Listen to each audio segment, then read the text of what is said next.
तुम्हारी तकलीफ अभी दूर करता हूँ।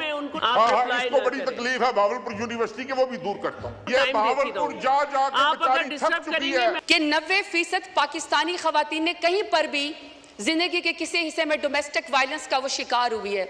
जब 90% खवातीन कहीं पर डोमेस्टिक वायलेंस का शिकार हुई हैं, वहां पे कोई आदमी जिसका ज़हनी तवाज़न शायद दुरुस्त ना हो और अपना आप को बड़ा एम्पावर्ड समझता हो, मेल शॉविनिज्म में, वो बंद दरवाजों के पीछे किसी खातून के ऊपर जो है वो तशद्दुद करता है। मैं आपके अंदर बाहर के हकाइक को जानता हूं, मैंने बयान करने शुरू किए, आपसे बर्दाश्त नहीं होने, इसलिए आप बेहतर है आप खामोशी से सुने। पाकिस्तान एक ऐसा इस्लामी जमहूरिया पाकिस्तान एटमी ताकत है जिसमें नवाज शरीफ की माँ पे, जिसमें शहबाज शरीफ की माँ के ऊपर खवातीन को सड़कों के ऊपर घसीटा जाता है, उनकी चादर खींची जाती है, उनको पर वाटर कैनन इस्तेमाल किए जाते हैं, लाठी चार्ज होता है, उनको पर FIR की जाती है, चादर और चार दीवारों को पामाल किया जाता है, लेकिन किसी को शर्म नहीं आती है, किसी को शर्म नहीं आती है।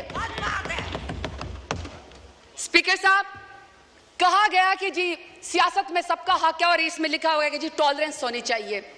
अगर टॉलरेंस होनी चाहिए तो स्पीकर साहब, किसी के साथ तो किसी के वालिद साहब, किसी के दादा साहब कोई वजीर थे, पाकिस्तान की खिदमत की थी, कहीं पर किसी का जो है वो पीरी मुरीदी का मामला है, कहीं पर जो है वो किसी वजीर और मुशीर के या किसी का कहता है कि जी मैं फलाने तुमंदार सरदार का बेटा हूं और बेटी हूं। लेकिन स्पीकर साहब, मेरा सवाल है कि अगर मैं NA 185 पे जरताज गुल वजीर डेरा गाजी खान से इलेक्शन लड़ना चाहती हूं, तो क्या डेरा गाजी खान मेरे लिए नो गो एरिया था कि आप मेरे प्रपोजर और सिकंदर को भी अगवा करें, आप मेरे घर का मुहासरा करें, जब मैं घर से निकलूं तो आप मेरे ऊपर लाठी चार्ज करें?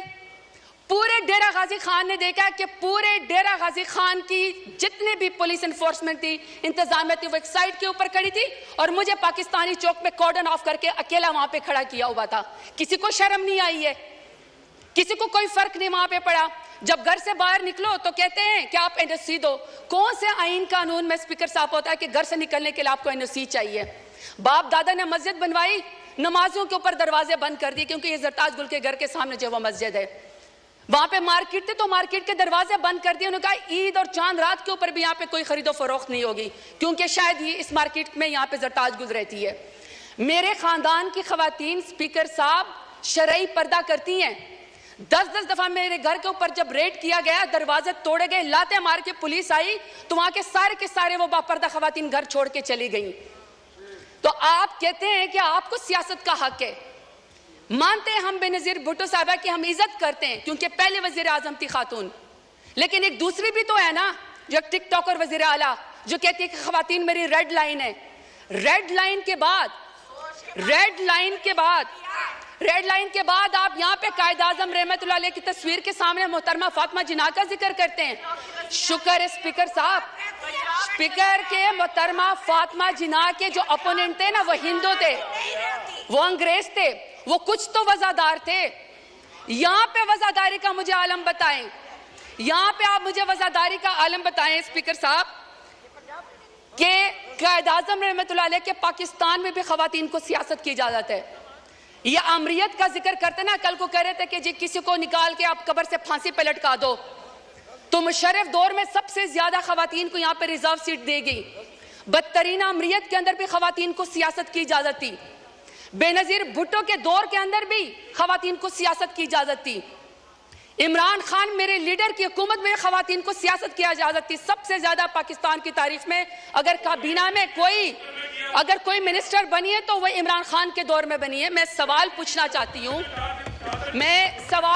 चाहती हूँ स्पीकर साहब इनको चुप कराएं।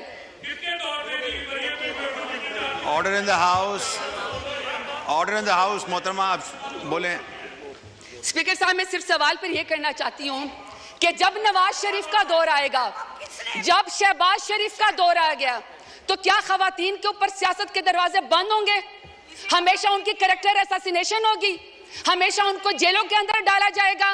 मैं सवाल पूछना चाहती हूँ स्पीकर साहब, मैं सवाल पूछना चाहती हूँ कि रेहाना डार साहिबा जो सियालकोट में, जिसका तो 9 मई से भी कोई ताल्लुक नहीं था, बेटे की सीट पे इलेक्शन लड़ना चाह रही थी, वालदा की उम्र के खातून है, आपने यहाँ पे एक बंदे को जितवाने के लिए पुलिस के जरिए उसके घरेबान में हाथ डाला, आसमान भी कांपा होगा।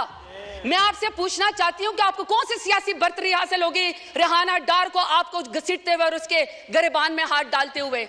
स्पीकर साहब, हमने तो सुना था कि फलस्तीन में, कश्मीर में मकबूजा जगहों पे यहूदी और हिंदू जो खवातीन के खिलाफ टॉर्चर करते हैं, उनको हरास करते हैं ताकि उनको कोई जो है उसके ऊपर बर्तरी हासिल हो जाए। स्पीकर साहब, मेरा सवाल है स्पीकर साहब कि जब आलिया हमजा को, पढ़ी लिखी खातून इंजीनियर है, जब आलिया हमजा को उनकी 3 बेटियों के सामने रात को उसके बेडरूम से बालों से खींचकर मर्द पुलिस वालों ने सीढ़ियों के ऊपर घसीटा, तो मैं शहबाज शरीफ से पूछना चाहती हूं कौन सी सियासी बर्तरी आपको पाकिस्तान तहरीक इंसाफ के ऊपर हासिल हो गई। अब मैं डॉक्टर यास्मीन राशिद का जिक्र करना चाहती हूं। स्पीकर साहब, डॉक्टर यास्मीन राशिद हैं, एक्स मिनिस्टर है हेल्थ की, और वो इस कौम की खिदमत कर चुकी है, कैंसर की सर्वाइवर है, एक लीडर खातून है।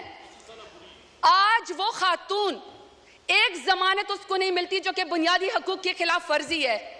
आप ये चाहते हैं कि कोई पढ़ी लिखी खातून यहां पे सियासत के अंदर ना आए, उसके ऊपर दरवाजा बंद कर दिया जाए। तो मैं पूछना चाहती हूँ फॉर्म 47 वाले वज़ीर आज़म से कौन सी सियासी बर्तरी आपको हासिल हो गई।